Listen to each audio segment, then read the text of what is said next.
Bom dia a todos. Dentro de 10 minutos, nós iniciaremos a nossa reunião da revisão do Plano Diretor da Cidade de São Paulo 2021. Sejam bem-vindos, voltamos já.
Bom dia a todos mais uma vez.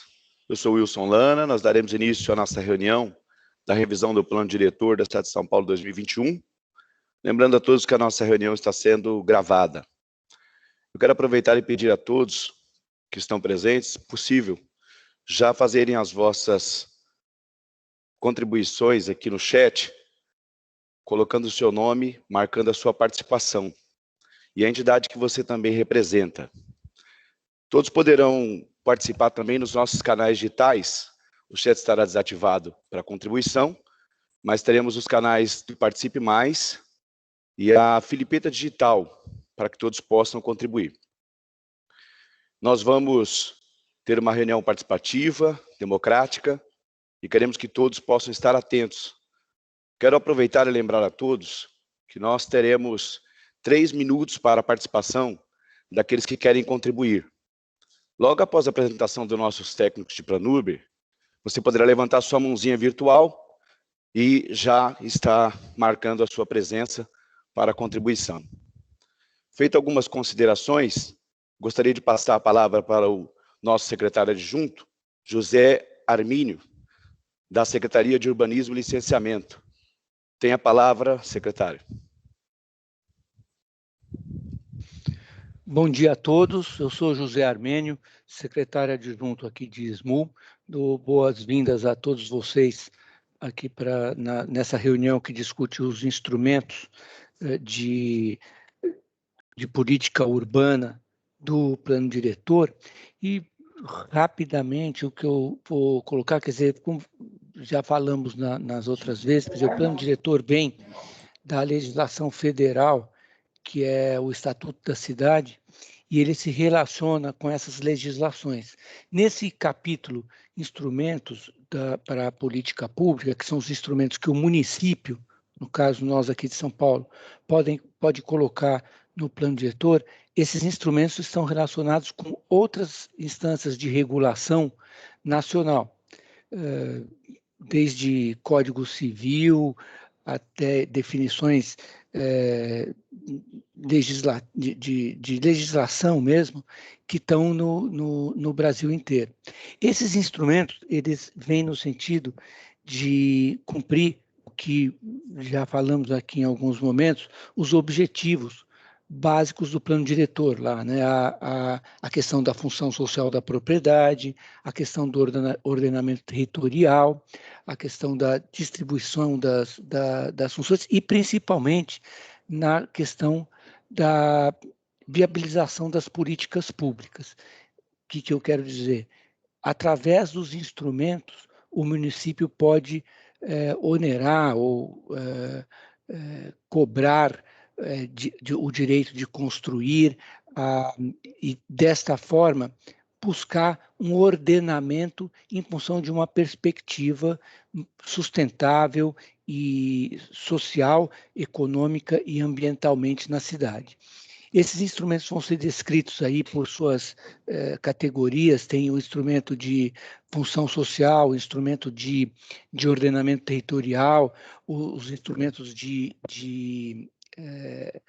que são a outorga, mesmo o TDC, que é a transferência de direito de construir, que é justamente a parte pública da razão pública dessa legislação nossa, que é o plano diretor.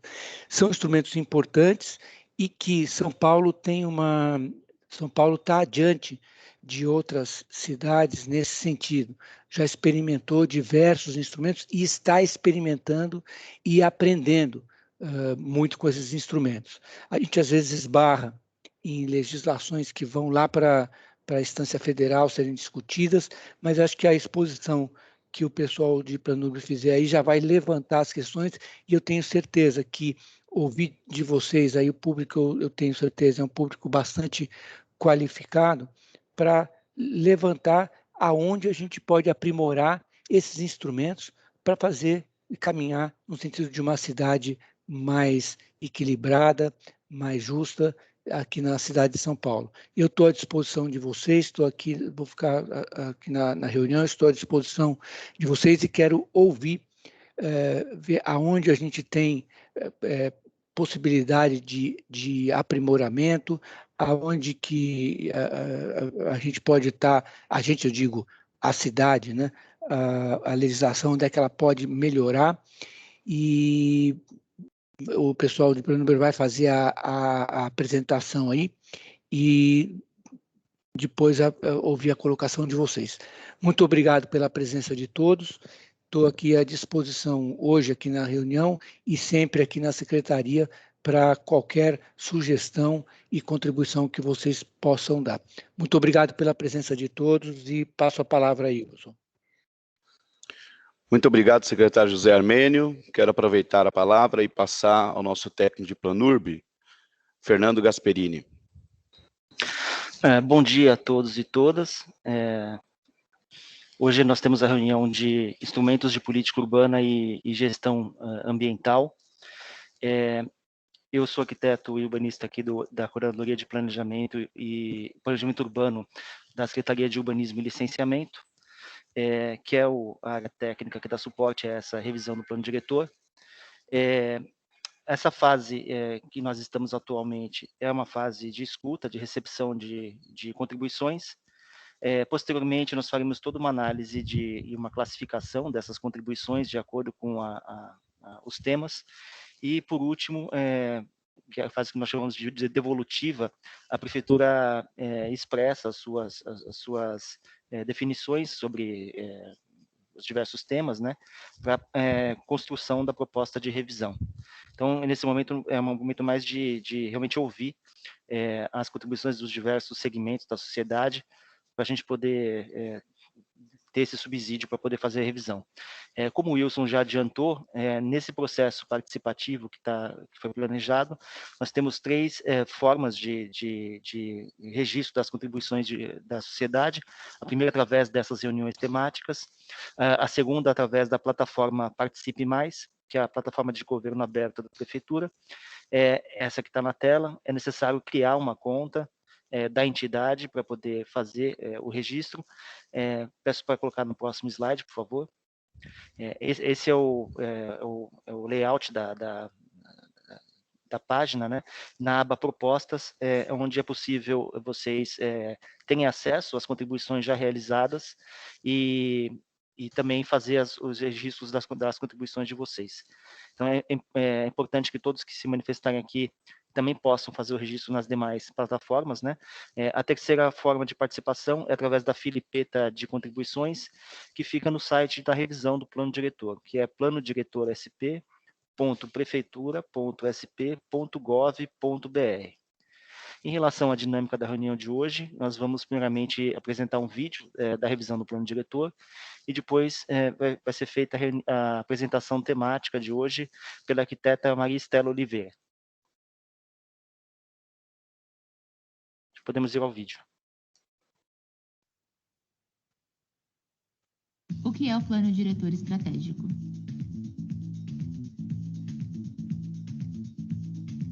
O Plano Diretor Estratégico é uma lei municipal que orienta o crescimento e o desenvolvimento urbano de toda a cidade. Elaborado com a participação popular, ele define os instrumentos de planejamento urbano para reorganizar os espaços da cidade e garantir a melhoria da qualidade de vida de toda a população.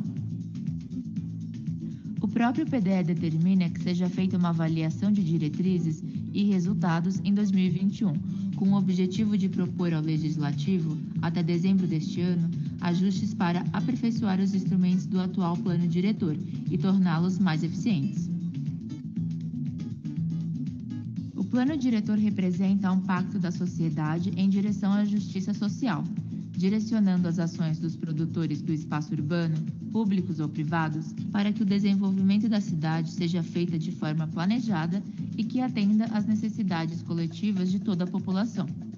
O objetivo é garantir uma cidade mais moderna, equilibrada, inclusiva, ambientalmente responsável, produtiva e, sobretudo, com qualidade de vida.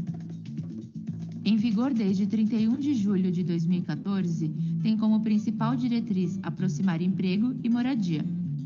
O atual plano diretor prevê um horizonte até 2029 para que seus objetivos sejam alcançados.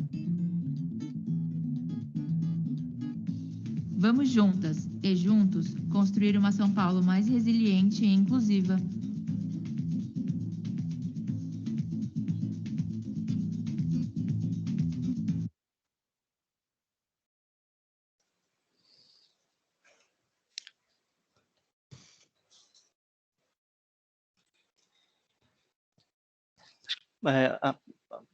Pode subir a apresentação, por gentileza?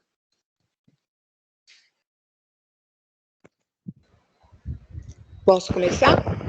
Posso começar. Bom dia, senhoras e senhores. Eu sou Maria Estela Cardial de Oliveira, arquiteta e urbanista aqui da Prefeitura, aqui do Planurb, da nossa Secretaria Municipal de Licenciamento e Urbanismo, de Urbanismo e Licenciamento, e estou aqui hoje para falar com vocês sobre os instrumentos de política urbana. Faz favor. Bom, como já foi dito na nossa reunião, essa revisão ela está contida no artigo 4º do próprio plano diretor. Ela é uma revisão parcial, pois ela visa o aprimoramento dos meios que o plano urbanístico, que o plano diretor urbanístico oferece ao município para que aqueles objetivos sejam alcançados por meio daquelas diretrizes determinadas no próprio plano diretor. Portanto, objetivos e diretrizes não serão revistos nessa etapa da revisão. Só lá em 2029 que poderão ser revistos se assim for necessário. Por favor.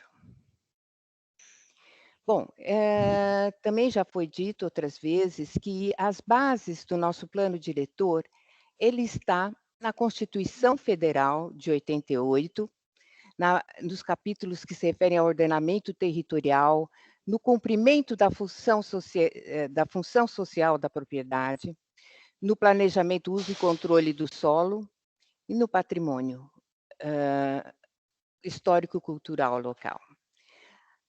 O Estatuto da Cidade, que foi uma lei federal criada em 2001, muito importante, ela estabelece o protagonismo do plano diretor na política urbana das cidades. Por favor. Bom, sobre o ponto de vista do ordenamento territorial, o plano diretor está baseado em 3 pilares. Se sustenta através de 3 pilares. Eles são as macrozonas, macroáreas e na rede de estruturação e transformação urbana. As macrozonas e macroáreas são porções do território onde existe uma homogeneidade, não é?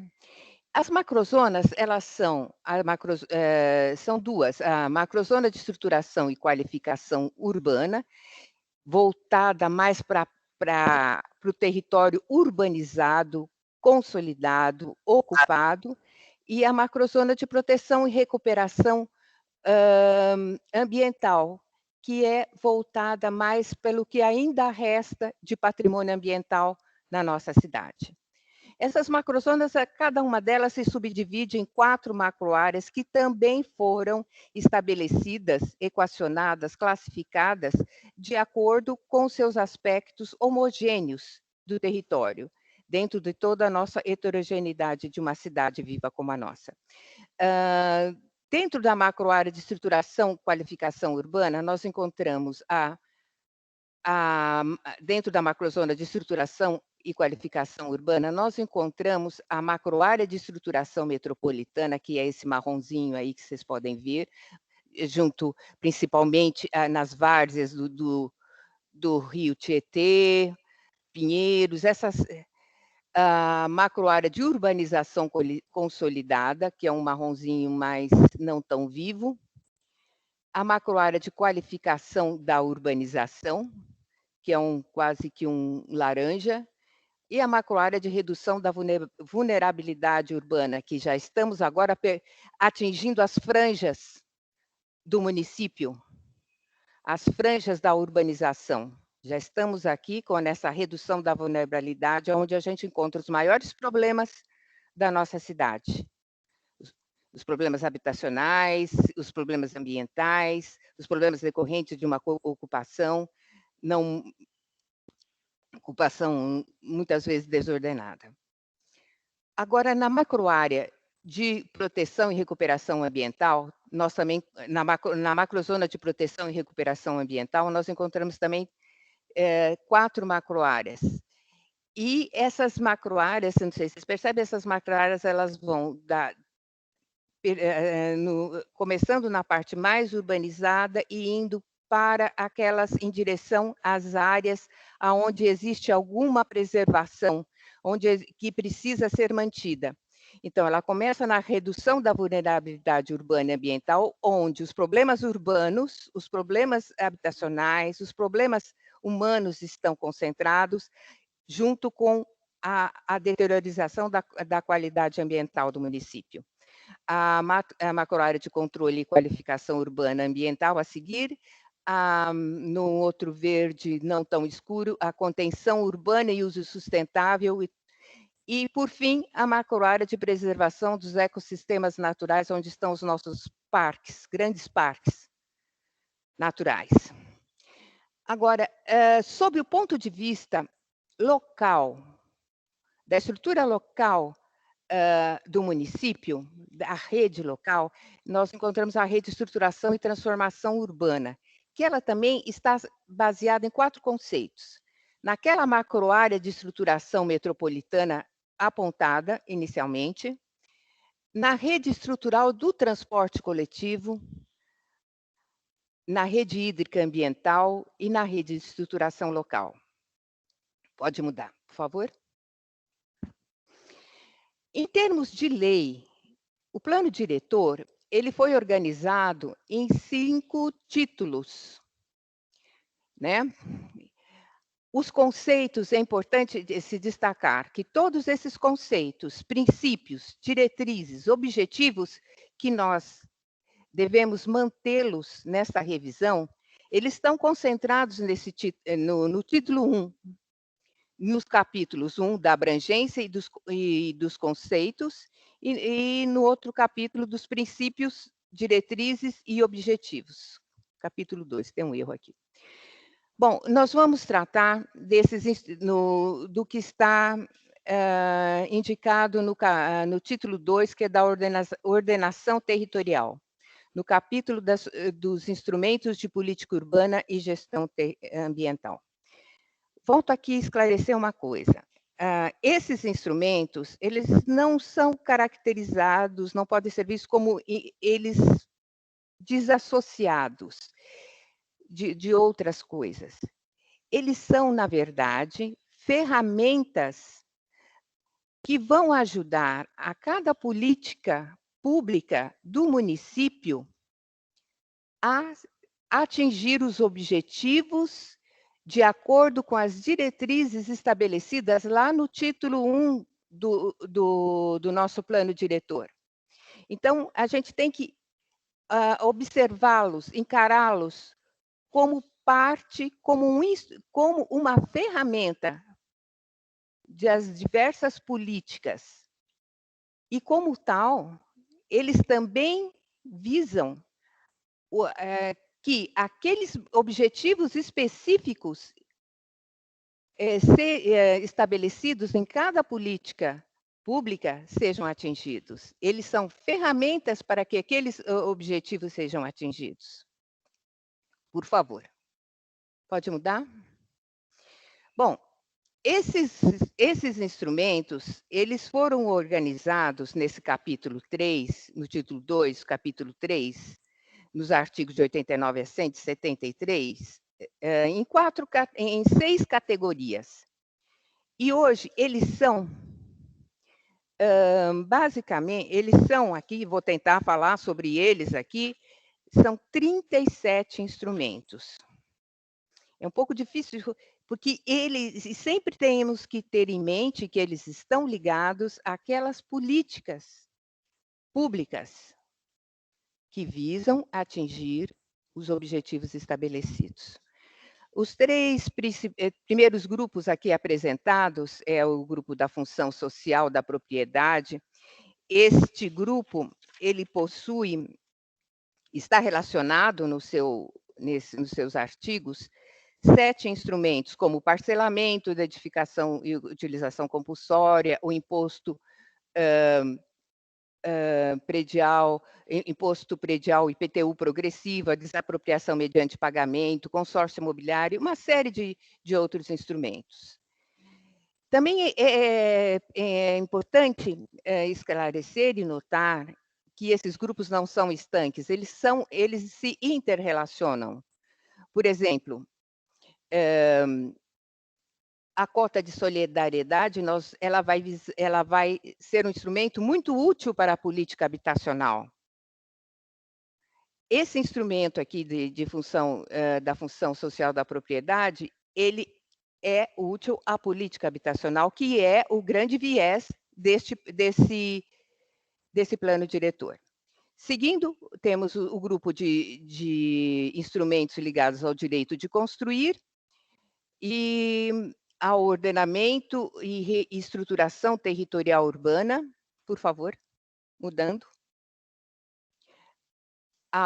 Os instrumentos relativos aos grupos de gestão ambiental, de regularização fundiária, que são ligados à política habitacional, e os instrumentos de proteção ao patrimônio cultural. Ao todo, como eu falei, já são 37 instrumentos, a maioria deles já em aplicação, regulamentados e em aplicação. Por favor. Mudar. Vamos começar por esses instrumentos de indução da função social da propriedade.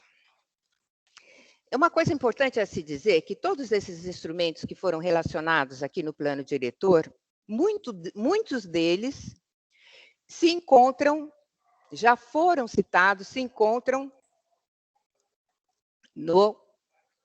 nos estatutos da cidade. Desculpe.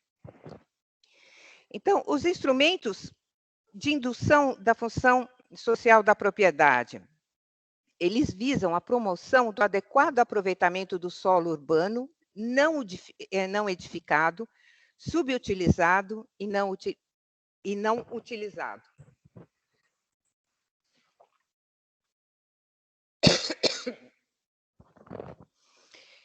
Os principais são o parcelamento, edificação e utilização compulsórios, o imposto predial territorial urbano, a desapropriação mediante pagamentos de títulos da dívida pública. Desses que eu falei, nós podemos destacar que hoje mais de 1.700 imóveis já foram notificados para o parcelamento, edificação e utilização compulsórios. Um minutinho.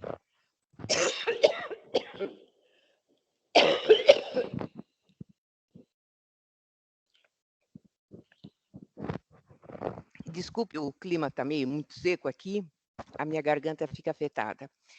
Nós encontramos 12 imóveis no IPTU progressivo e a cota de solidariedade, nós encontramos 35 empreendimentos que foram classificados, foram beneficiados com a cota de solidariedade. É importante que se diga que essa cota de solidariedade é um importante instrumento que está ligado à questão habitacional. Por quê? Para terrenos acima de 20 mil metros quadrados, o empreendedor ele deve doar, no mínimo, 10% da área construída computável que ele está prevendo no seu empreendimento para a produção de HIS. E essa doação, ele pode fazer pela própria produção de HIS no local do seu empreendimento ou em outro local.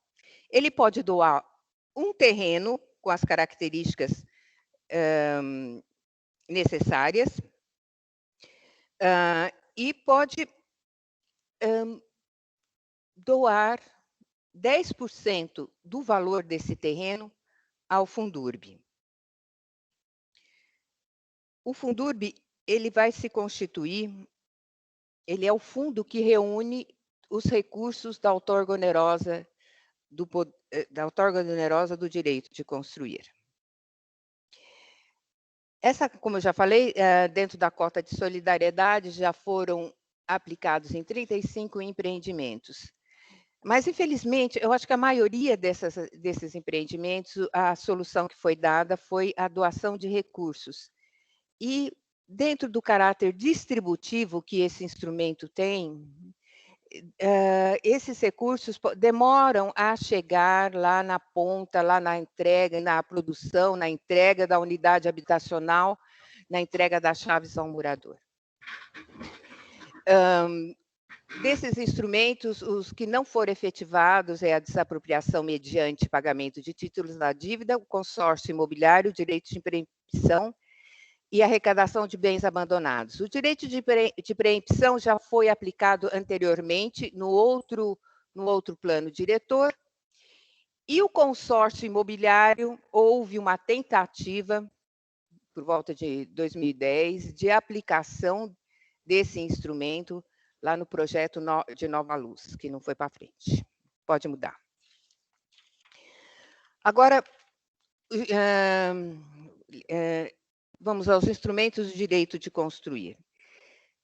São basicamente 3 instrumentos: o direito de superfície, a outorga onerosa do direito de construir e a transferência do direito de construir. O direito de superfície, acho que a maioria das pessoas sabem, é quando o município pode receber o direito de superfície de bens imóveis para viabilizar ações, objetivos do PDE, inclusive mediante a utilização do espaço aéreo e do espaço subterrâneo daquele imóvel. A outorga onerosa, ela trabalha, como vocês sabem, ela trabalha com a diferença do potencial construtivo básico definido na cidade, que é 1, para o potencial construtivo máximo, que pode chegar de 2 a 4, dependendo do local da cidade. Então, o que a gente encontra hoje, de 2014 a 2019, mais de 3 milhões de metros cúbicos de área excedente foram utilizadas. Mais de quase 2 milhões de reais foram encaminhados ao Fundurb através da outorga onerosa. Isso tudo totalizando em torno de quase 1.300 propostas que foram quitadas, já pagas. Temos depois, em seguida, a transferência do direito de construir. Esse direito de construir, ele tem como finalidade importante a ser destacada, também um instrumento que não é novo, que já vem sendo utilizado já há algum tempo, na preservação dos bens culturais, do patrimônio cultural, para a produção de unidades de interesse social, para a implantação de corredores de ônibus, para a implantação de parques e preservação de áreas de interesse ambiental. Esse instrumento, ele pode ser encarado como com doação de área e sem doação de área. Sem doação de área, ele incide nas ZPECs e nas ZEPANs. Então, a experiência que nós temos aqui, em ZPEC, que são as zonas especiais de proteção cultural, foram emitidas 104 certidões desde 1989, quando se iniciou a aplicação desse instrumento no município de São Paulo. E nas ZEPANs, com 2 ocorrências. Nós temos no Parque Augusta, com doação de terreno, e no São Paulo Golf Clube sem a doação de terreno. Com doação de terreno, essa transferência do direito de construir, ela visa principalmente ao desapropriação amigável para a implantação de melhorias viárias, para corredores de ônibus, para a provisão de HIS, regularização infundiária e parques. No caso, sem doação, eles visam a obtenção de recursos para serem empregados, né?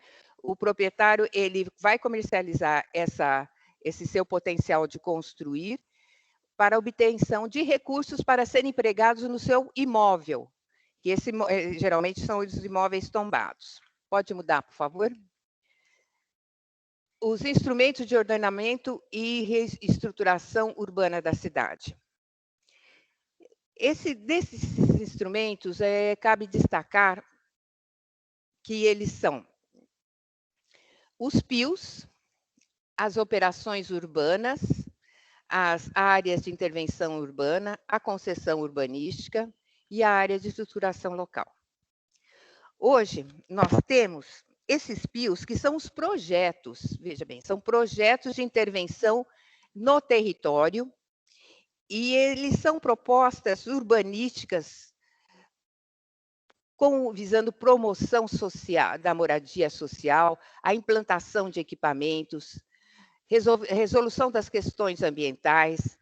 Eles também atuam nos aspectos físicos financeiros, com estudo de viabilidade econômica e estratégia de financiamento, e principalmente na gestão democrática desse espaço, com mecanismos de participação e controle, e instrumentos de monitoramento e avaliação.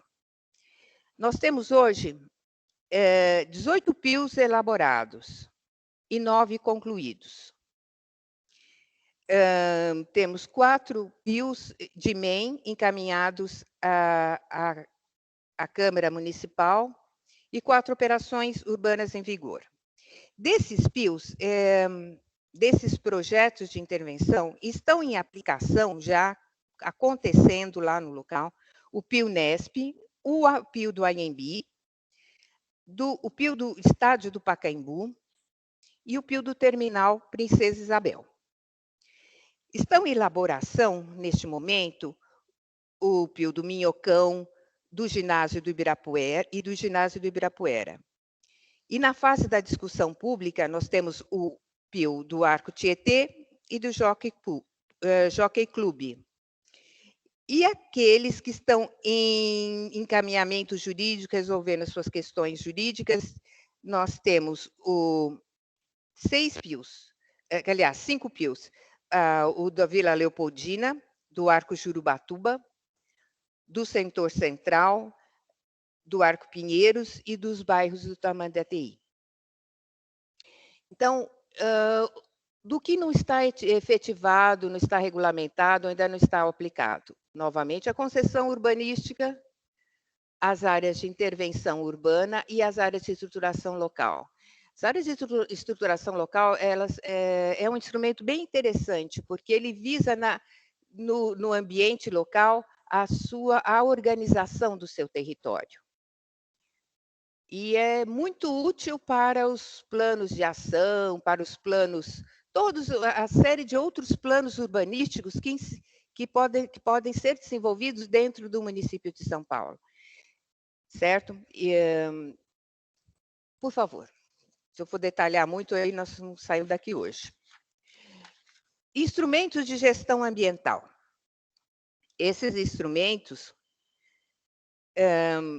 os principais instrumentos de gestão ambiental, tá? O estudo de impacto ambiental, o relatório de impacto sobre o meio ambiente, o estudo de impacto de vizinhança, o relatório do impacto de vizinhança, o estudo de viabilidade ambiental, a avaliação ambiental estratégica, o termo de compromisso ambiental, o termo de compromisso de ajustamento da conduta ambiental e o pagamento por prestação de serviços ambientais.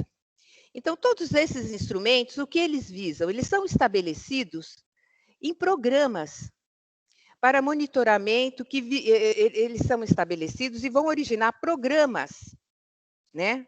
Eles são ferramentas para originar programas de monitoramento, por exemplo, do ruído, da qualidade do ar, da arborização viária, enfim, todos os programas que suportam a melhoria da saúde pública. Então, um desses, o EVA, que é o Estudo de Viabilidade Ambiental, ele foi já regulamentado em 81, e de 14 a 2020, 68 licenças ambientais foram emitidas.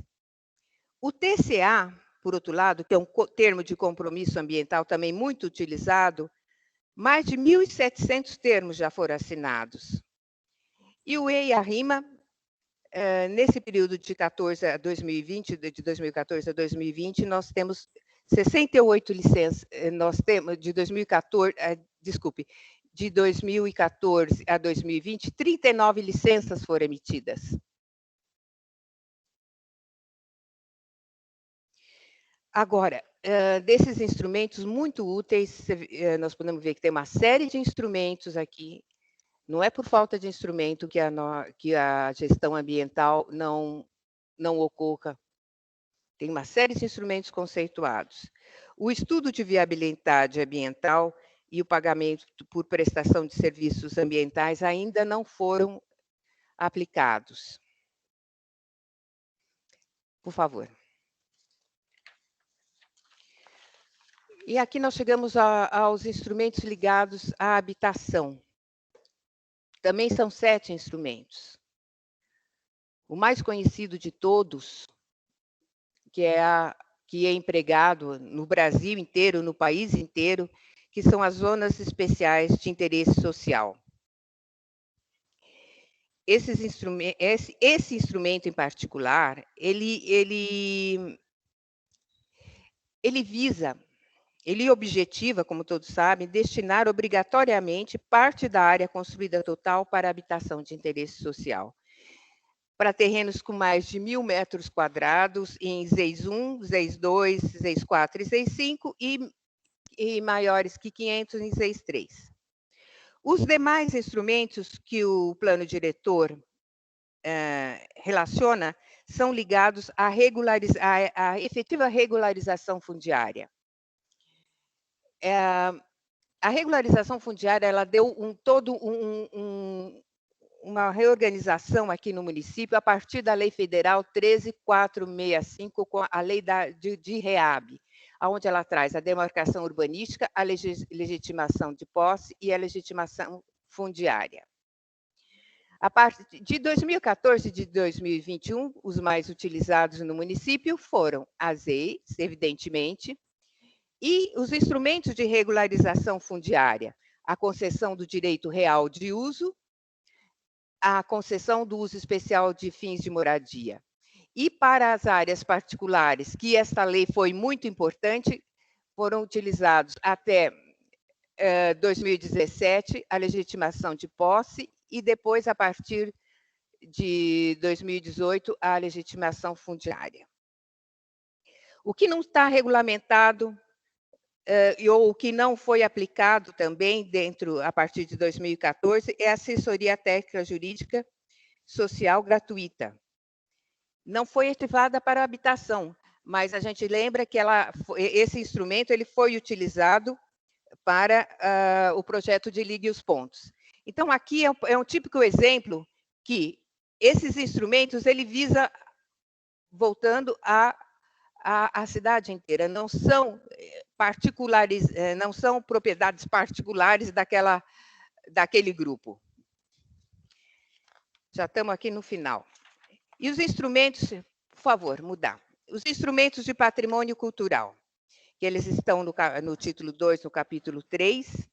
Também temos aqui uma série de instrumentos, sendo o principal, que são as zonas especiais de preservação cultural, né? Chamadas ZPECs, que elas são afetadas, elas recebem também, são afetadas pela transferência do poder do direito de construir, e elas são classificadas em 4 categorias. As BIR, as chamadas para bens imóveis representativos, as AUE, áreas de urbanização especial, as APPA, áreas de proteção paisagística, as APC, que é áreas de proteção cultural. Essas zonas especiais, como eu falei, elas possuem incentivos importantes, né, que estão aqui, que a gente pode ser observado nesse quadrinho, que é a transferência daquele potencial construído, que eu falei lá na ocasião do ligeiro detalhamento desse instrumento. Ela implica na outorga onerosa do poder, ela tem implicação com a outorga onerosa do potencial construtivo adicional, ela recebe incentivos fiscais e isenção de taxas e simplificação de procedimentos para instalação e funcionamento e obtenção dos alvarás. Agora, os outros demais instrumentos, o tombamento, todo mundo já é um instrumento tradicional, que eles estão em aplicação, são regulamentados, o tombamento e dos bens e as suas áreas envoltórias definidas e regulamentadas.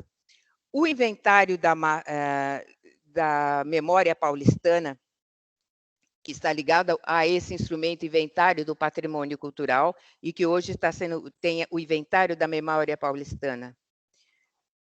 Muitos desses instrumentos são por exemplo, esses inventários são bem antigos, né? O registro do patrimônio imaterial também já está sendo aplicado. E a chamada LECAM, que é o Levantamento e Cadastro Arqueológico do Município, que também está em aplicação.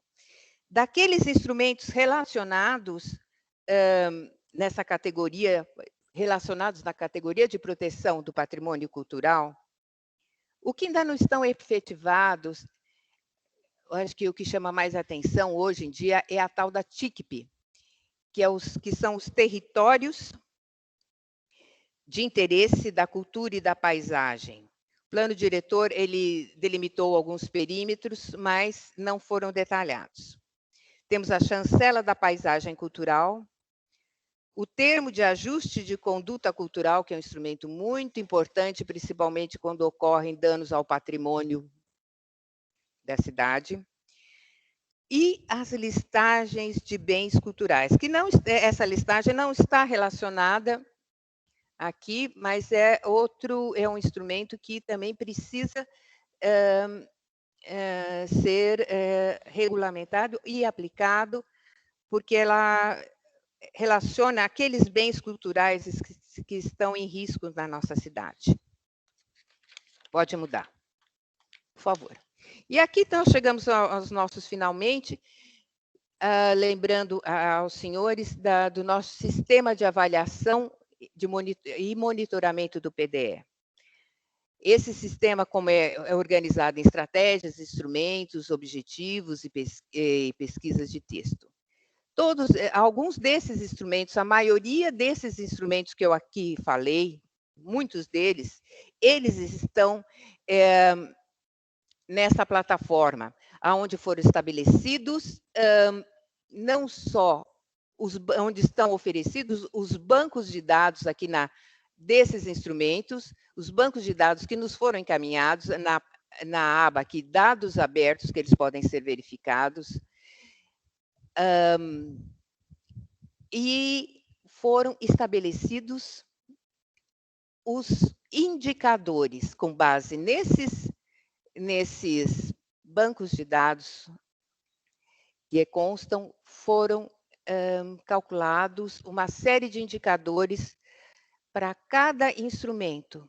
Então, eu convido a todos, a maioria das pessoas aqui devem conhecer, mas aqueles que não conhecem, convido a ir nessa plataforma, conhecer essa plataforma, nesse local, no monitoramento PDE, gestão urbana, Prefeitura SP Gov BR, ou então vai no buscador da gestão urbana, na aba do plano diretor, que tem uma série de coisas, inclusive o texto do plano diretor, que eu convido aqueles que não Então, convido a todos para conhecer, principalmente o texto ilustrado, os seus índices, que todos esses instrumentos que nós falamos aqui lá se encontram. E aqui nós nos despedimos, agradecemos a todos, pode mudar, agradecemos a todos aqui que estiveram presentes e ouviram a nossa exposição. E aqui a nossa equipe está aberta para ouvir as proposições que vocês falarão. Muito obrigada, Estela. Bom dia a todos e todas. Meu nome é Thalita, eu também sou aqui da Secretaria Municipal de Urbanismo e Licenciamento. Nós vamos abrir agora a palavra para contribuições de vocês. Então, tem a mãozinha virtual disponível, então, se vocês puderem ir se inscrevendo. E lembrando que a nossa reunião ela é mais para ouvir vocês, né? Ouvir todas as contribuições. E tem também disponível o Participe Mais, que é para vocês inscreverem as suas contribuições. Desculpa também a demora um pouco na apresentação de hoje, mas é que o tema era bem extenso. Bom, vou começar aqui então, passar a palavra para o Marco Braga, 3 minutos de fala, tá bom, Marco? Bom, bom dia a todos e todas, agradeço pelo espaço, só queria, como a gente ficou ouvindo por mais de 40 minutos, ainda que a exposição seja extensa, e se possível fosse estender a participação da população, seria interessante também. Bom, o foco da nossa audiência de hoje é o aprimoramento de instrumentos, e eu vou abordar aqui, eu sou presidente da Associação Pra Cidade, é uma associação que reúne síndicos de prédios que foram condomínios que foram constituídos em edifícios tombados, e eu vou tratar de um instrumento que não precisa ser aprimorado, ele precisa passar a funcionar, porque ele já tem mais de 15 anos e não existe na cidade de São Paulo hoje, principalmente na região onde se localiza a Operação Urbana Centro, sequer não estou falando de 10, estou falando de um edifício que tenha utilizado a transferência do direito de construir ou a transferência do potencial construtivo, como queiram chamar, como um instrumento de restauro. Primeiro, então, eu parto desse fato, né? A gente não tem nenhum tombado em São Paulo que utilizou até hoje o instrumento, o que já nos diz um pouco sobre o completo absurdo regulatório e o excesso de legislação, inclusive incompetente do ponto de vista jurídico, que a prefeitura tem sobre o instrumento, né?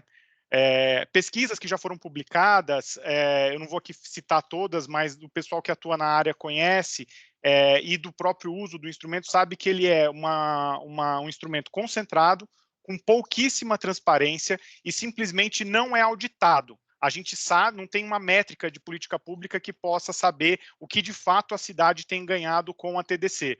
A gente sabe quanto se arrecada, mas a gente não sabe o destino e os efeitos que isso tem no território. Isso é pífio e é por isso que a gente não tem como saber, além do fato de que tem o teto do Fundurb, que estão sendo feitas tantas transferências por mês, não há um controle próprio do uso do instrumento pela população e pelo próprio poder público. Bom, qual que é o objetivo desse instrumento, conforme foi bem destacado, inclusive, pela Maria Estela na exposição? É o restauro de imóveis. A gente precisa usar a TDC para restaurar imóveis. Para que ele tem servido? Para incorporadoras ou construtoras pagarem menos valor do que elas pagariam de outorga onerosa, do direito de construir. Ou seja, a nossa perspectiva como moradores e proprietários de imóveis tombados é que a cidade perde 2 vezes. Primeiro, porque ela deixa de arrecadar com a outorga onerosa, e segundo, porque o patrimônio tombado continua jogado às traças, sobrevivendo de esforços dos particulares em um processo que, quando feito, é altamente gentrificador. Porque para você fazer isso, eu falo do meu prédio, eu precisei mais do que dobrar o condomínio para fazer as obras de restauro que a gente precisa. Então, os efeitos disso são o mercado de prestação de serviço na TDC está se esvaindo. Eu, como atividade, sou advogado que trabalho com isso, o nosso escritório decidiu parar de atuar na área por completa inviabilidade da operação e a letargia que a prefeitura tem em destravar o uso do instrumento. Desde 2018 foi quando a gente fez a nossa primeira proposta para aperfeiçoar o instrumento, que foi construída nas reuniões, foi construída com debate com as equipes técnicas, com a nossa associação de moradores. Até hoje, a gente não teve qualquer retorno disso, e desde março desse ano, nós estamos pedindo ao secretário César uma agenda, porque é uma intervenção que não depende de revisão e de aperfeiçoamento de instrumento pelo PDE. Isso é possível ser feito com um decreto e com uma revisão de portaria, que já poderia ter sido feita há 2 anos e nada. Então, o nosso foco aqui é fazer com que o instrumento sirva para aquilo que se presta, que é restaurar prédio. E a visão que o poder público, na nossa perspectiva, desenvolveu do instrumento, ela é simplesmente, e me perdoem, ela carece de técnica, ela é completamente desprovida. Eu já estou concluindo. Desculpa. Completamente desprovida do senso de urgência e da realidade dos prédios tombados. A nossa contribuição tem a ver com a perspectiva, as diretrizes que estão inseridas no artigo 6º do PDE, incisos 6 e 14, e também com o artigo 7º, incisos 12 e 16. Na TDC, o que a gente precisa reformar o instrumento é que haja uma previsão formal para que os imóveis que pretendam fazer uso da TDC para restauro celebrem termos de compromisso. E precisa de uma previsão expressa da possibilidade de se liberar o termo de compromisso, como já existe na prática, para imóveis que não estejam aptos para a aquisição de um atestado de conservação. Marco, desculpa, é só para a gente garantir que todos também possam falar. Eu fiquei ouvindo 40 minutos a prefeitura, eu queria pelo menos falar por 4. Obrigada, Marco. O próximo inscrito é o Marcelo Torres. Marcelo, com você a palavra. 3 minutos. Muito obrigado pela oportunidade. Um bom dia a todas e a todos, né? E pelo esforço de estar aqui para colaborar, né? E avaliar um pouco essa questão do PDE. Eu ouvi atentamente o senhor Armênio, a senhora Maria Estela, e eu, enquanto cidadão, né, que não tenho nenhuma formação técnica, né, para avaliar o espaço urbano, mas aqui no bairro do Paraíso, onde nós nos encontramos, eu fico bastante perplexo com relação ao que é dito, né, pela secretaria, pela pessoa da Maria Estela, e o que eu vejo, né? Porque o que eu vejo é completamente diferente daquilo que vocês falam. Então, por exemplo, estão construindo prédios aqui no Paraíso que não estão respeitando o distanciamento, quer dizer, da calçada. Quer dizer, o recuo do prédio, ele está na calçada. Isso não está alinhado com os demais prédios que já existem. Então, eu não entendo isso, como é que isso é possível. Mas, por exemplo, a IBM, ela vendeu o espaço dela, o estacionamento, né? E puseram os tapumes e cortaram todas as árvores importantes, né? Árvores com qualidade urbanística, e fica por isso mesmo. E se questiona e fala, tem compensação ambiental aonde? Essa compensação ambiental? Você está destruindo o ambiente, né, de um bairro. Eu não sei, e próximo ao Parque de Ibirapuera, quer dizer, eu também não entendo isso, né? Outra questão que a gente vê aqui assim, ocupação do espaço público. Por exemplo, foi contratada uma nova empresa aí de estacionamento de Zona Azul, né, e passou a pintar tudo que é chão aqui no Paraíso. Quer dizer, qual é o critério? A gente pergunta, manda carta lá, através da associação, para a empresa, e não tem retorno. Quer dizer, qual o critério? Quer dizer, que as pessoas hoje têm que ocupar o espaço, né, devidamente, e nós, cidadãos, não temos esse direito. Quer dizer, a gente não pode estacionar o carro em frente ao imóvel residencial, por quê? Toda a área residencial, por quê? Porque a Zona Azul é um critério que a gente não sabe qual está sendo utilizado. Quer dizer, não tinha e passou a ter com a nova empresa. Calçadas,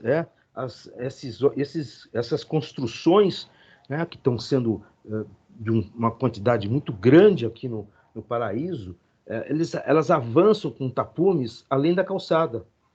E aí, como é um bairro com idoso, que a gente fez uma pesquisa através do nosso site, que a acessibilidade é uma coisa importante, porque tem muito idoso nos hospitais.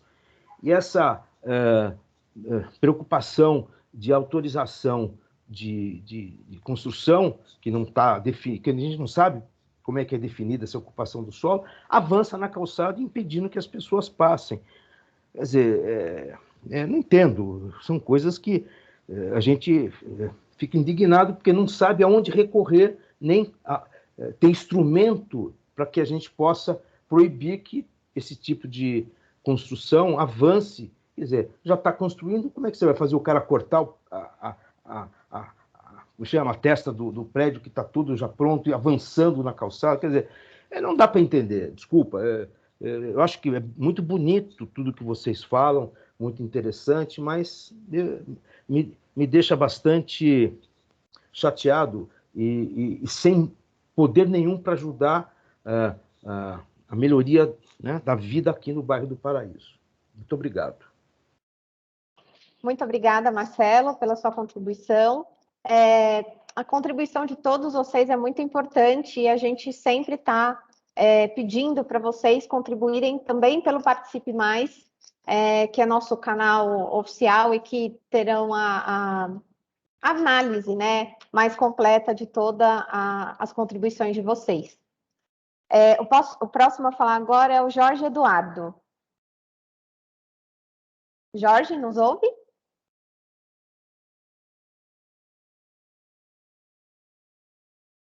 Bom, eu vou passar a palavra. Eu estava no mudo. Vamos lá. Oi, fala. Eu venho aqui representar a Associação Mijardins. Eu agradeço e parabenizo a Secretaria pela iniciativa, na pessoa do secretário José Armênio, também do Fernando, da Maria Estela, da Thalita, do Wilson.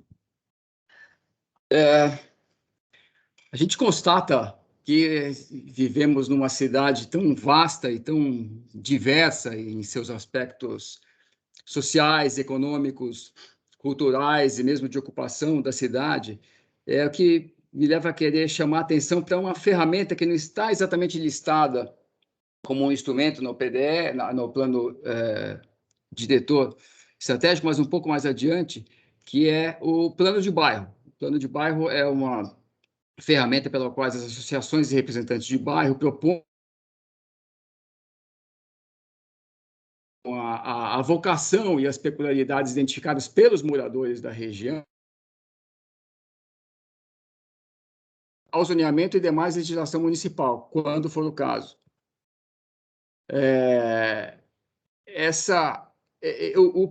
O próprio PDE, no seu artigo 348, diz que a prefeitura deverá fomentar a elaboração de planos de bairros na cidade, a fim de fortalecer o planejamento e controle social e promover melhorias urbanísticas, ambientais, paisagísticas e habitacionais na escala local por meio de ações, investimentos e intervenções previamente programadas. A minha sugestão aqui é que a Secretaria dê atenção a essa ferramenta, muito pouco usada. Eu acho que em Peru, se não me engano, se fala, os técnicos saberão dizer melhor do que eu, acho que em Peru se fala de um plano de bairro, e nós, na Mijardins, estamos elaborando um plano de bairro para sugerir à prefeitura. A minha recomendação numa cidade tão grande, tão diversa, como eu falei, é que a Secretaria procure estimular, como determina o plano diretor, procure fomentar a elaboração dos planos de bairros para atender às peculiaridades de cada região da cidade e dos seus respectivos moradores. Obrigado. Obrigada, Jorge, pela sua contribuição. O próximo inscrito é o Fábio, do Procentro. Bom dia a todos e todas. Eu queria corroborar um pouco com o que o Marco Braga falou em relação às TDCs, porque 104 certificados foram emitidos, e eu acho que praticamente agora todos estão suspensos, porque o PIO entrou e agora já está judicializado, e a ideia do PIO é que todo mundo que já fez os certificados reemitam os certificados num valor muito mais baixo, e aí ele perde esse instrumento, acaba perdendo a função, já que você não consegue efetivamente conseguir o recurso para restaurar o bem tombado, e aí, principalmente, de 2014 até 2020, 1.773 prédios foram tombados, adicionados, chegando a 4.900 bens tombados, e a maior parte deles está no Distrito Serra República, e aí, com o PIO, agora tudo voltou para trás. Então, esse instrumento é muito difícil de ser usado. Quando começa a progredir, fazem uma nova legislação, proibindo o que você já tem e piorando para quem quer tirar. Esse é o primeiro ponto. Eu acho que outro incentivo que deveria ter em relação ao retrofit, dezenas ou centenas de prédios estão irregulares porque foram construídos antes de 1992 e não existe uma legislação específica para a regularização deles. A 447 foi uma legislação feita para tentar aprimorar isso, mas ela tem uma região muito pequena, ela não funciona para a cidade toda, e também ela incentiva apenas o uso habitacional, que é outro ponto que eu acho que também a gente tem que avançar, que é em relação à mudança de uso.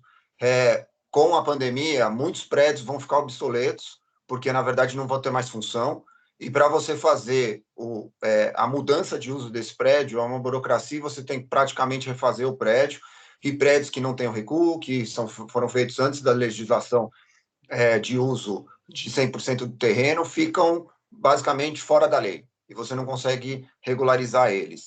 Então, eu acho que a gente precisa também pensar na sustentabilidade de o que já está construído tem que conseguir se regularizar e tem que ser aproveitado. Sempre se pensa em novas construções, em novas áreas, em novas ações de bairros. Só que nunca se pensa no que já está construído, no que precisa ser restaurado e no que precisa ser retrofitado. Então, eu acho que o PDE precisa olhar para esse monstro que está construído aí e aproveitá-lo, sem ser punitivo, porque basicamente todos os instrumentos que tem é punição, ou é desapropriação, ou é IPTU progressivo, mas não se pensa por que esses prédios chegaram a estar sem uso ou sem função. E basicamente é por causa da legislação existente, que é punitiva e, na verdade, não tem regulamentação própria para esses prédios. Como é que você vai fazer exigir um recuo de um prédio que já está construído? Teve um absurdo esses dias que eu fiquei sabendo de um prédio que estava sendo feito a manutenção dele, o restauro, pedia para ele recuar 1,5 metro porque ele estava a menos de 10 metros do outro lado da rua. Era um prédio de 15 andares. Como é que você vai recuar 1,5 metro de um prédio de 15 andares? É ridículo isso. Então, tem algumas coisas que precisam ter mais incentivo para o que já está construído, principalmente em função da sustentabilidade, de que é menos recurso para ser utilizado. Obrigado, então. Viu? Obrigada, Fábio, pela sua contribuição. O próximo inscrito é o Fernando Brandão. Bom dia a todos. Eu represento o Sindiclube. Primeiro eu queria elogiar a iniciativa da revisão, a apresentação foi muito boa, e corroborar com a fala do Fábio.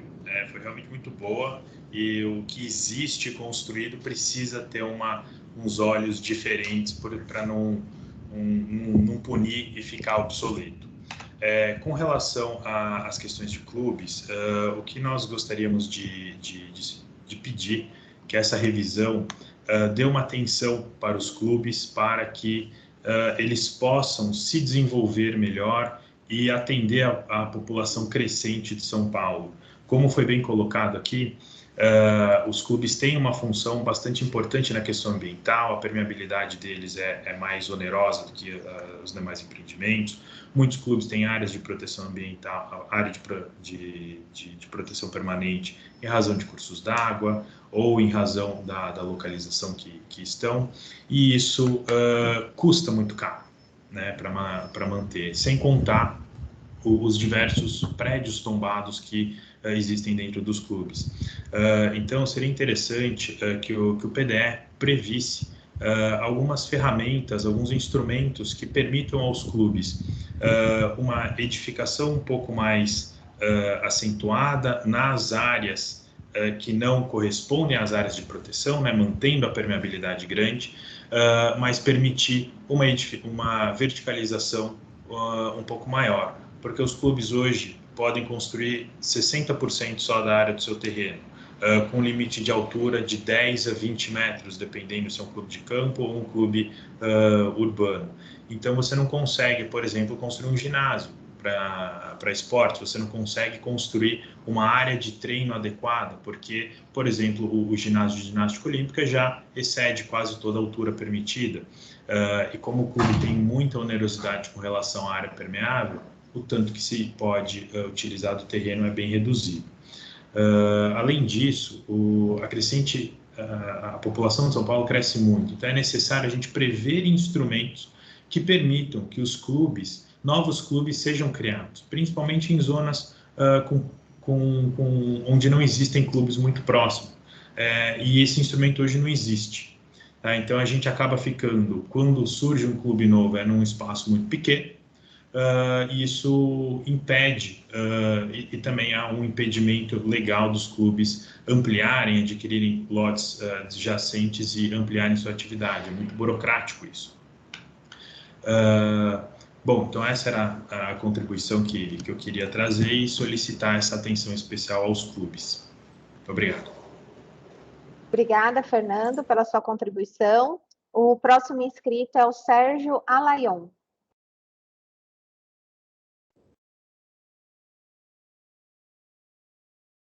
Bom dia a todos. Bom dia. Sou grato pela organização nova aí do PDE, né? Do Plano Diretor de São Paulo. Sou representante de uma associação de bairro, a MOJE, Associação de Moradores do Jardim Ipanema, aqui no Jardim Julieta, Zona Norte, capital de São Paulo. Estamos há 21 meses aí, aguardando informações para os empreendimentos que na nossa região está por vir, uma vez que vocês entraram no mérito da habitação, é o motivo da minha pergunta. E algumas áreas em São Paulo, elas foram invadidas, ok? Num total de 41 locais.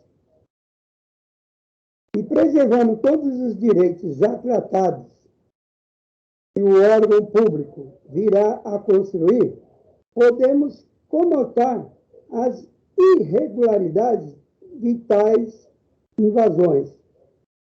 Eu gostaria de saber se vocês teriam para fornecer para várias associações, nós aqui também, alguma informação precisa, uma vez que as imunizações acabaram na cidade de São Paulo, quando é que terão as remoções, né? Porque o povo está perguntando, sabe? O povo fica naquela ansiedade tremenda e traz a notícia para nós. Como somos representantes, como os colegas aí de outras associações, eles cobram nós porque acham que nós temos a obrigação, como elo de ligação com vocês, trazer uma resposta positiva.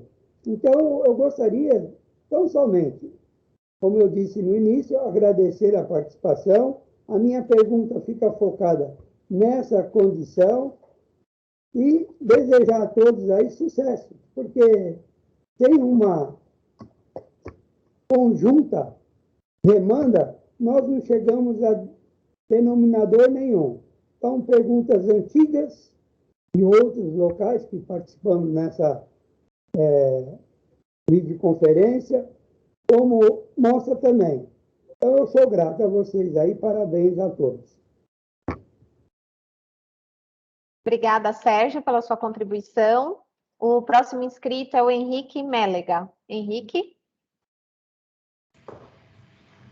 Olá, bom dia a todos. Vou ligar no cronômetrozinho para falar em 3 minutos.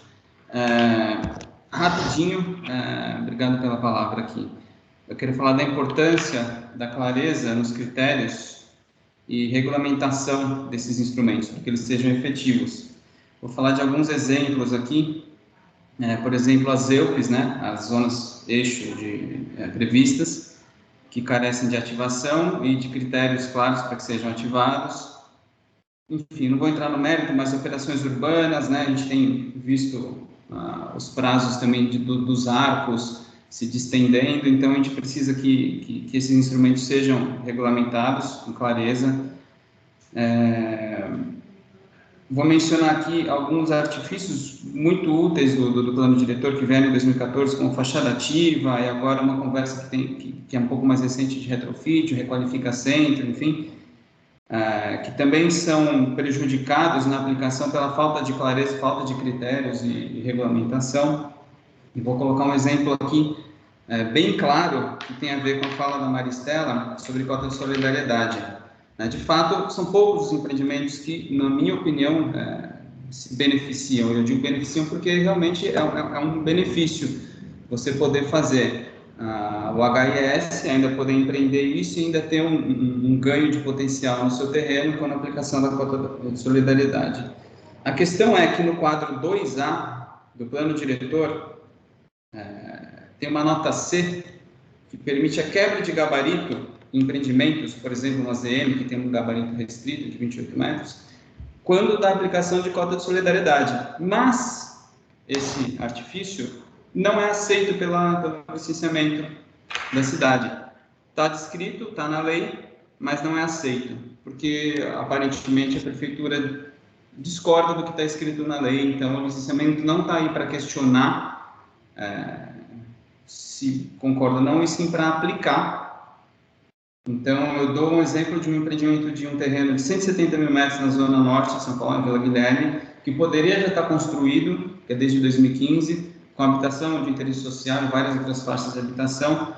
Está lá um terreno vazio até hoje, porque a cota de solidariedade não é clara. Então, daí a importância de regulamentações claras, objetivas, e que não deixem em dúvida quem está projetando, quem está empreendendo e quem está aprovando. Porque eu entendo a insegurança também de quem está no licenciamento, colocando o seu próprio CPF num alvará para um empreendimento desses. Então, em resumo, fala sobre a importância de clareza e regulamentação desses instrumentos para que eles sejam efetivos. Obrigado, bom dia.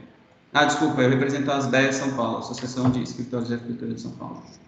Obrigada, Henrique, pela sua contribuição. A próxima inscrita é a Elizabeth de Oliveira.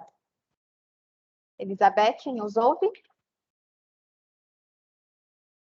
Sim, estou ouvindo.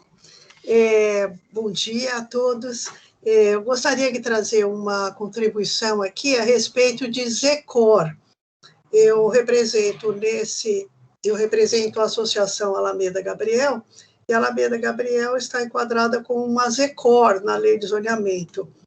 Então, a gente observa que o plano diretor ele está, no seu artigo 31, um pouco defasado em relação à própria Lei de Zoneamento, que é a 16.402, que encara a ZECOR como uma zona individualizada, é uma zona de corredor comercial. E o artigo 31, ele não enumera sequer a ZECOR como zona, ok? Ele fala na ZER, fala na zona predominantemente residencial e fala nas zonas de centralidade linear, mas não coloca a ZECOR. Isso é importante porque em todos os demais artigos cada artigo define uma zona, e a ZECOR não é definida como zona. De maneira que ela vem no plano diretor sempre tratada de maneira, digamos assim, sempre conjunto com a ZER. A ZECOR foi criada, a Zona Corredor Comercial, foi criada há 41 anos atrás como uma concessão ao uso comercial dentro das zonas residenciais. Só que estas zonas, esses corredores, se desenvolveram comercialmente. Hoje, eles têm uma importância grande para a cidade, como a Alameda Gabriel Monteiro da Silva, e eles têm uma individualidade, eles são reconhecidos internacionalmente, muitos deles, como a Alameda Gabriel Monteiro da Silva, destino turístico e de negócios de vários locais, e ele tem que ser tratado, esses corredores, a gente acha que eles devem ser tratados com a individualidade e a importância que eles merecem, ok? Então, começaria com uma sugestão de incluir no artigo 31 a ZECOR, como as demais outras zonas, e, nos artigos subsequentes, fazer uma definição de ZECOR. Aí eu acho que nós estaríamos começando a criar coerência com a própria lei de zoneamento, que é a 16.402, que já trata a ZECOR como uma zona individualizada. Ok? Muito obrigada. É isso que eu gostaria de colocar no momento. Obrigada, Elizabeth, pela sua contribuição. Passar a palavra agora para Fernanda Correia. Fernanda? Olá, bom dia, pessoal, Bom já dia. boa tarde. Eu gostaria de fazer algumas contribuições e muitas dúvidas, na verdade, né? Acho que para a próxima etapa das propostas do plano diretor, né, da revisão. Acho que a primeira, um dos colegas falou sobre a questão da mudança do uso, né? Eu acho que após 7 anos de plano diretor, com certeza já teve alterações significativas na cidade, né? Sobre como a cidade vai viver, né, e como que os usos vão se dar. Eu acho que pós-pandemia isso mais ainda, sobretudo nas áreas centrais, onde existiam muitos escritórios que vão ser esvaziados por conta, né, do home office. Então, uma questão que eu acho muito importante é que a gente trate dos instrumentos, né, da política urbana frente à mudança de uso. Então, acho que a gente não tem como fugir disso, né, acho que o sucesso da implementação dos instrumentos, vários aqui na apresentação foram ditos que não foram, né, que claramente não conseguem ser implementados, mas eu acho que o sucesso daqui para frente depende também dessa inter-relação entre instrumentos e zoneamento. Né? Então, acho que é muito importante que a revisão contemple isso, né?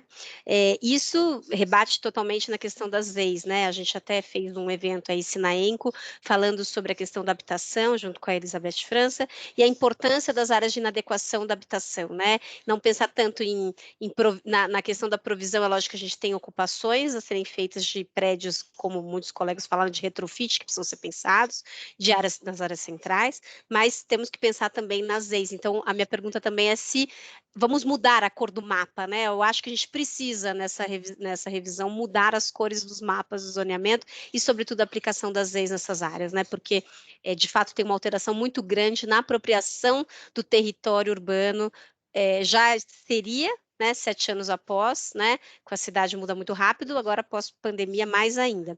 E eu achei outra contribuição que eu gostaria muito que a gente discutisse no momento de proposição, é sobre o estudo que acho que a FAO-USP fez para vocês, sobre a aplicação da PEUC, qual seria a melhor forma de aplicar a PEUC de forma mais digital, né, mais online, né, porque a aplicação da PEUC, eu acho que ela é uma das principais instrumentos que deveriam estar né, colocados, e agora a discussão sobre como aplicar numa escala de um município deste tamanho é um desafio, mas eu entendo que aquele trabalho que a FAO fez para a prefeitura, talvez desses resultados, acho que isso é importante trazer para a hora das propostas.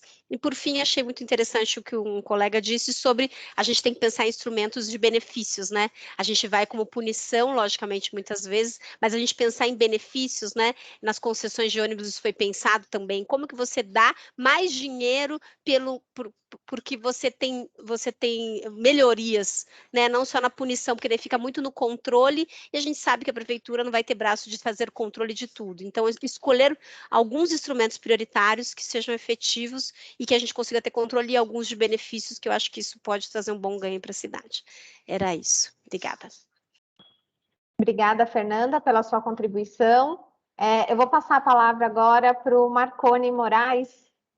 Marconi?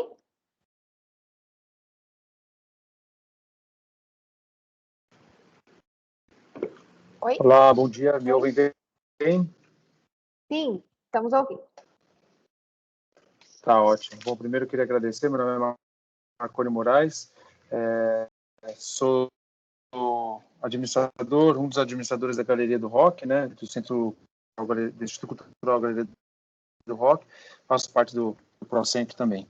E queria parabenizar as palavras do Marcos e de algumas outras pessoas que falaram também.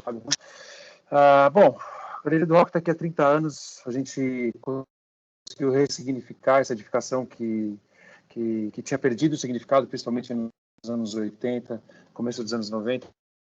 de mais de 450 lojas, pouco mais de 50 ocupadas, porque o centro realmente foi se transformando, né? Tinha um espaço agregando culturas alternativas, etc. A galeria hoje é muito confundida como centro cultural, né? E, bom, ao longo desses últimos 30 anos, o que a gente tem visto? Grandes desapropriações e nada sendo feito. Ao nosso lado, o Cinete Palácio, da Secretaria de Cultura, do qual nós temos hoje um prédio totalmente abandonado, do qual já risco realmente de cair as paredes laterais, porque não tem sido feito absolutamente nada. Semana passada teve um início de incêndio no Cinema Rocks, que é próximo aqui, Secretaria de Educação. Ao lado nós temos a Secretaria Olido, que tem, acho que Secretaria de Obras, algumas coisas, do qual o piso terra está completamente abandonado, pichado, totalmente destruído. Nós temos um pouco mais para cima o antigo Hotel Colômbia, do qual também era uma desapropriação da Coab, e hoje tem uma ocupação lá, uma ocupação que ainda até faz um trabalho bastante louvável, se não me engano, uma ocupação de mulheres, etc. O que eu estou querendo dizer com isso? O centro foi se esvaziando. E com essa explicação, a pessoa está apresentando, tem tempo sobre isso, se confunde alguns termos e algumas especificações. Gente, a gente tem que tentar... a mensagem que eu gostaria de deixar é essa. Corroboro mais uma vez o que o Marco falou a respeito da TDC. É um instrumento que ele não precisa ser aprimorado, muito pelo contrário, precisa ser desburocratizado para que a gente consiga utilizar recursos como esse. A galeria, graças a Deus, e o trabalho que foi feito aqui, conseguimos revitalizar todo o prédio tem a VCB, a AVS, certificado de acessibilidade, mas os prédios do entorno não têm. A gente está completamente vazio. Isso aqui é uma ilha de desenvolvimento aqui, porque o entorno está completamente deteriorado e sendo destruído cada vez mais. Então, como a colega falou aí por último, ressaltar, gente, não é só punindo. A gente não pode entrar numa política dessa, é insanidade, gente. Vai acabar afastando cada vez mais investidores, principalmente para construir a habitação social. Então, queria pedir para que vocês, em algum determinado momento, analisem a interação com as plataformas todas que estão sendo criadas. Peço para que tenham mais audiências públicas, peço para que tenhamos mais tempo para debater essas coisas. 3 minutos, a gente entende que tem essas plataformas, mas acaba sendo muito exíguo esse tempo. Tá? Então, queria deixar essa colaboração, deixo a Galeria Aberta, que é um exemplo de sucesso aqui no centro. Mire-se mais em exemplos de sucesso, tanto de moradia social quanto de 100% de São Paulo. Obrigado. Obrigada, Marconi. Próximo inscrito é o Christian. Obrigado a todos e a todas. Eu agradeço a oportunidade, até por não ser algo específico aí de nenhum instrumento de política urbana. Eu vou ser breve na fala, mas só relembrando um pouco a elaboração do último plano diretor, a gente teve aí na época uma longa briga aí em torno de um artigo 13. Aliás, foram inúmeras as tentativas ainda no âmbito do plano diretor de antecipar a discussão aí de uma série de questões aí referentes a zoneamento, mais especificamente aí a bairros residenciais, e mesmo impedir aí as ECORs, né, que a própria Elizabeth mencionou na fala, através lá do artigo 13 e várias emendas que surgiram, obviamente não no âmbito do Executivo, mas ainda na Câmara, que tentaram até... Tinha emenda lá com mapa, já definindo o mapa das zonas. Depois, quando isso não foi à frente, tentaram colocar no texto, remetendo aí ao zoneamento aí da 13885 e os planos regionais. Então, fica mais aqui como um pedido aí na revisão, sei que não é esse o escopo, mas para preservar aí qualquer tentativa de antecipar isso ou de alterar aí o que foi construído ao longo desse tempo, né? A gente sabe que, quer dizer, essa parte a gente não sabe tão bem se a gente vai ter uma discussão de uso e ocupação do solo posterior a essa, mas a gente já deixa aí o pleito para que essas questões, todas as questões aí referentes ao uso e ocupação do solo sejam feitas aí na etapa correta. E, de resto, aproveitar aí para agradecer, foram uns anos aqui de briga aqui no Campo Belo, a gente até fazendo aí uma ligação, aí, pelo menos com o instrumento de função social, a gente argumentava muito que não havia... que as casas que tinham aqui no Campo Belo, que sempre foram grande parte delas foram moradias mais de operários, casas simples, com os lotes bem pequenos, que não tinham aí qualquer semelhança aí com outros bairros aí que foram mais planejados e que casas abandonadas que tinha aqui não exercia qualquer função social. E agora, alguns anos aí depois da aprovação da Lei de Uso e Ocupação do Solo e depois uma briga ainda que continuou na Justiça aí para resolver uma pendência antiga que tinha aqui no bairro, que travava aqui diversas quadras aqui quanto ao uso, a gente finalmente vê o bairro se desenvolvendo, onde haviam casas abandonadas, surgindo escolas, e então a gente agradece aí tudo que foi construído na última etapa e fica aqui nosso pleito para que continue assim, pelo menos aqui.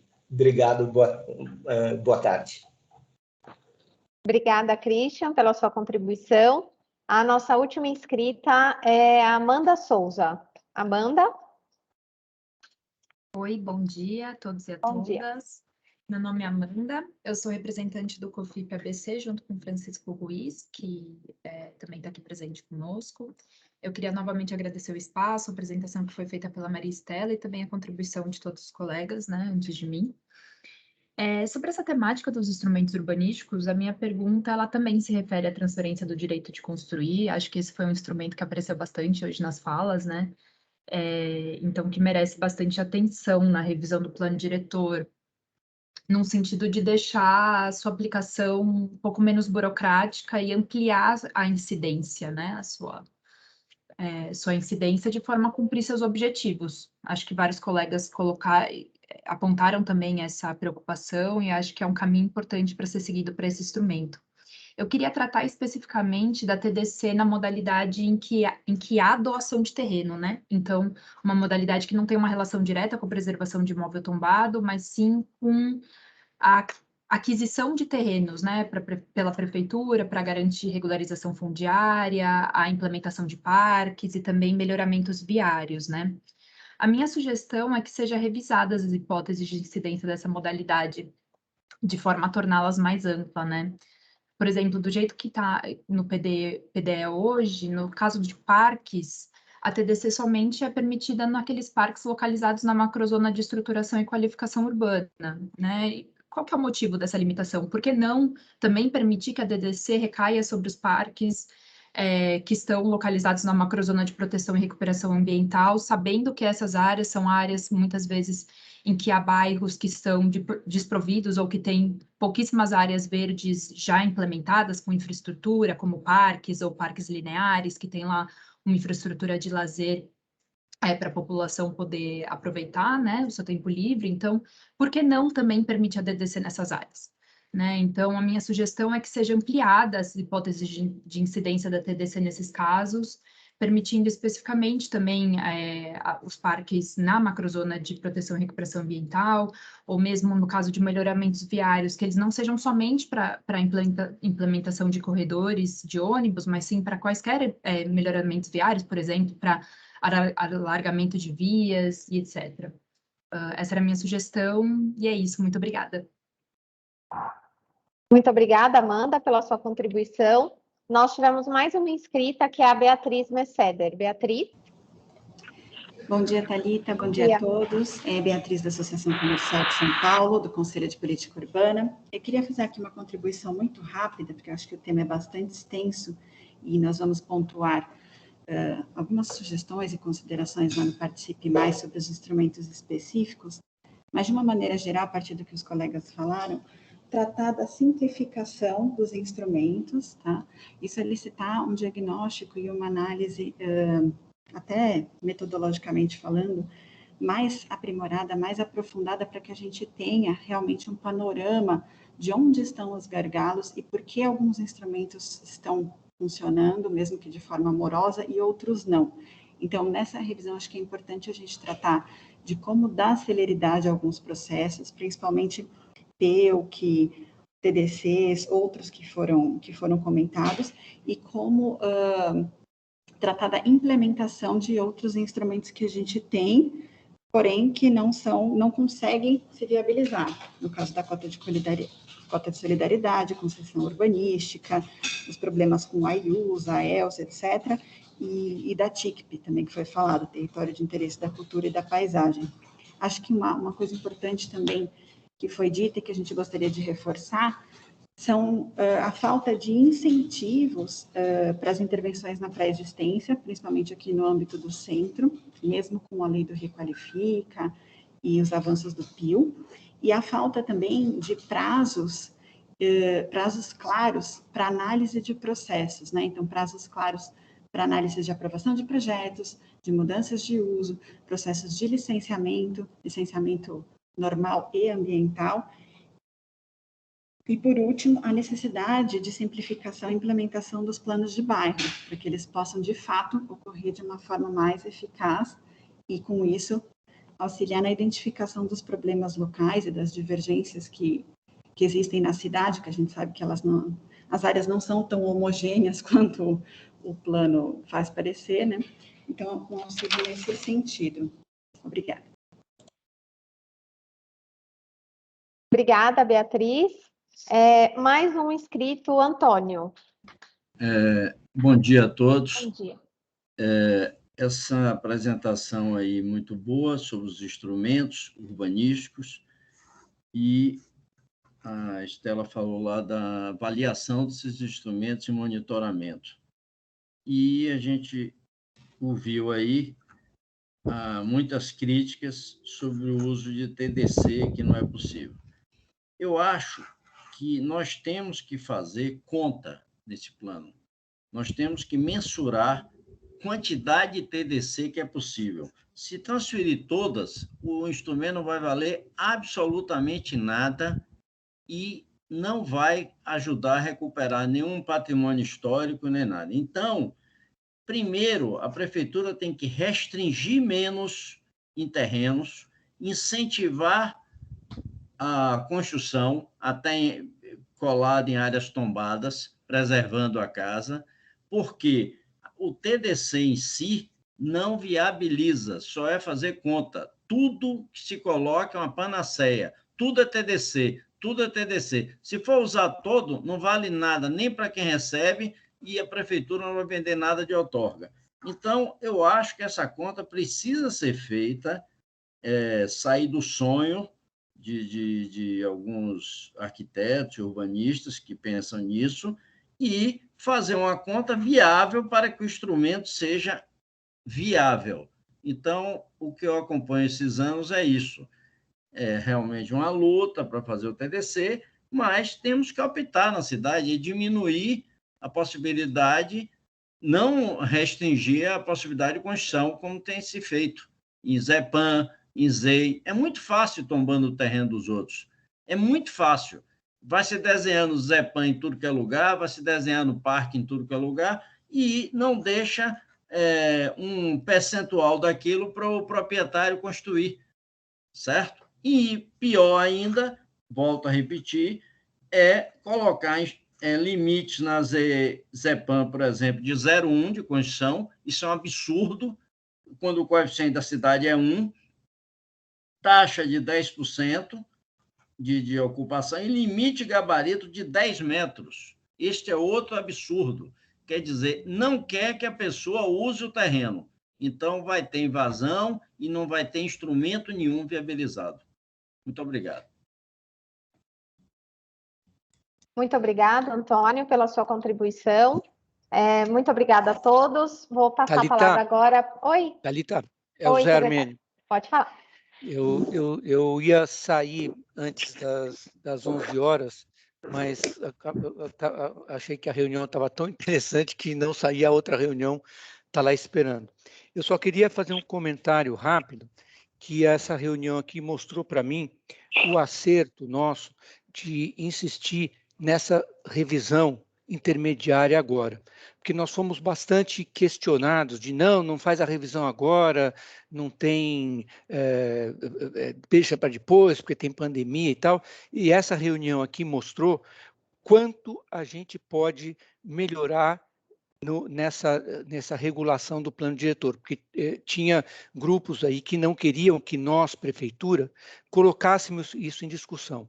Mas vocês levantaram as questões, por exemplo, da ineficácia de determinados instrumentos, o Marco foi bastante claro na hora que ele colocou isso, o Jorge levantou a questão dos planos de bairro, que é fundamental, é muito importante, se a gente quiser, de fato, transformar a cidade, as unidades das comunidades precisam começar a ser tratadas, como foi falado. A Elizabeth falou da questão do Zecor, está em desenvolvimento na São Paulo Urbanismo, os PIOs que focalizam esses eixos de mobilidade e também de desenvolvimento, mas eu queria só fazer essa observação, quer dizer, a decisão de fazer a revisão intermediária, ela, de fato, ela é necessária, porque os instrumentos não são regras divinas que nós temos que ficar seguindo, a gente pode adequar e ver como, de fato, elas estão sendo eficazes ou não. A devolutiva, eu não estou fazendo uma devolutiva agora, eu estou reconhecendo a importância de tudo que vocês colocaram e que a devolutiva vai ser feita. Em todos eu anotei umas aqui, mas a reunião está sendo gravada e vai ser consolidada em Fundurb não, em Planurb, e aí a prefeitura vai devolver. Mas eu convido, estou à disposição para conversar com cada um de vocês sobre os assuntos que foram levantados, para a gente conseguir construir essa devolutiva, porque ela não é fácil, é um trabalho difícil, até o início foi difícil, tinha gente que não queria que a gente fizesse isso, e que falou, não tem que fazer a revisão. Na hora de fazer a revisão, a lei falou para fazer a revisão, a gente está implementando o que o artigo 4º do plano diretor prevê. Eu queria agradecer muito a contribuição de todos, do que eu já citei aqui, mas quer dizer, de outros também, do Marco, do Fábio, do Fernando, do Sérgio e tal, cada um com a sua contribuição, e isso vai entrar aqui dentro para a gente fazer, e a gente deve procurar vocês para construir além dos outros canais que nós temos de receber as contribuições, para a gente conseguir construir um aprimoramento desse marco que é o plano diretor. Só isso que eu queria colocar, eu vou para outra reunião agora, mas também essa daqui já está acabando, né? Muito obrigado mesmo pela contribuição de vocês. Muito obrigado. Muito obrigado, secretário José Armênio. Em nome da Prefeitura da cidade de São Paulo, eu quero agradecer a participação de todos. Em nome da Secretaria Municipal de Urbanismo e Licenciamento, muito obrigado pela participação. Tenham todos uma boa tarde. Obrigado. Obrigado, boa tarde. Obrigado, boa tarde a todos. Obrigado. Boa tarde a todos aí. Uma boa tarde.